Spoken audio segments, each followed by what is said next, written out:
आ जिला के रंगदार के भाड़ा पहथियार देवेनी। नमस्ते प्रणाम, हम आप सबके राइटर दुर्गेश बेदर्दी और आज बहुत ही बेहतरीन गाना लिखल बनी। ऑर्केस्ट्रा सॉन्ग हमें एकदम ब्लास्ट गाना बा। बड़े भैया पवन सिंह गौले बड़ा नाजे रिलीज भइल बा, ट्रेंडिंग में चलता वो गाना। एल्बम के नाम बा हथियार। स्क्रीन पर भी लगा दिए जना धुन पर हम लिखत नहीं गाना। जिला के रंगदार के भाड़ा पर हथियार देवेनी, बड़े भैया पवन सिंह गौले बनी। तो वही धुन पर आप सब खातिर गाना लिखले बनी ऑर्केस्ट्रा सॉन्ग। तो मुखड़ा सुना जा रहा बनी, लड़की देखी कैसे गौले बिया। आ काहे देहिया में बेरी बेरी सट तार, तू कहला पीछे न हट तार। आ काहे देहिया में बेरी बेरी सट तार, तू कहला पीछे न हट तार।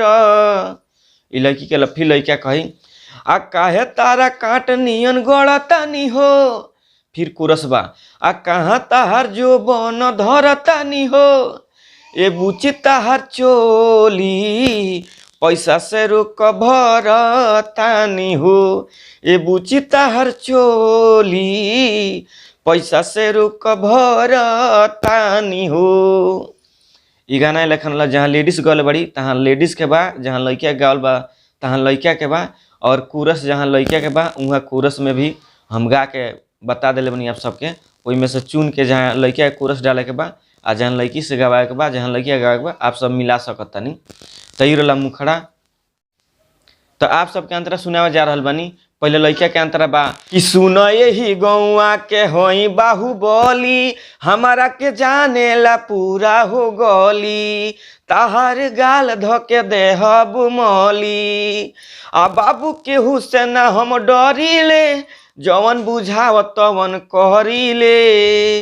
ई लड़की के बा कि बाबू हम केहू से ना डरीले, जवन बुझाव तवन करीले। ई लड़की के फिर लड़किया के बा कि तोहरे पगोरी हम मरतानी हो, आ लभो कहे से डरतानी हो।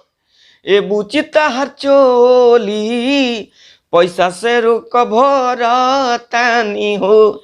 ए बुची ताहर चोली पैसा से रुक भरतानी हो। तो आप सबके सुनोनी मुखड़ा और अंतरा। लास्ट अंतरा खातिर हमारा नंबर पर आप सब कॉल कर सकतानी। हमारा नंबर बा 99-345-2912। और जो नया म्यूजिक बनवाना चाहता, नया म्यूजिक भी हमारा यहाँ बनेला और रिकॉर्डिंग भी होला। बालाजी रिकॉर्डिंग स्टूडियो, जादूपुर बाजार, गोपालगंज, बिहार में हमारा स्टूडियो बा।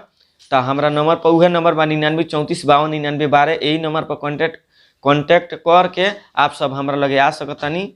जौन भी गाना होई, म्यूजिक होई, हमारा यहाँ सब कार्य होला। ठीक बा। तो इस चैनल के सब्सक्राइब करी, लाइक करी, कमेंट करी और दबा के शेयर करी। और जो पर्सनली में गाना लिखावे चाहता वो भी हमसे संपर्क कर सकता। नमस्ते, प्रणाम।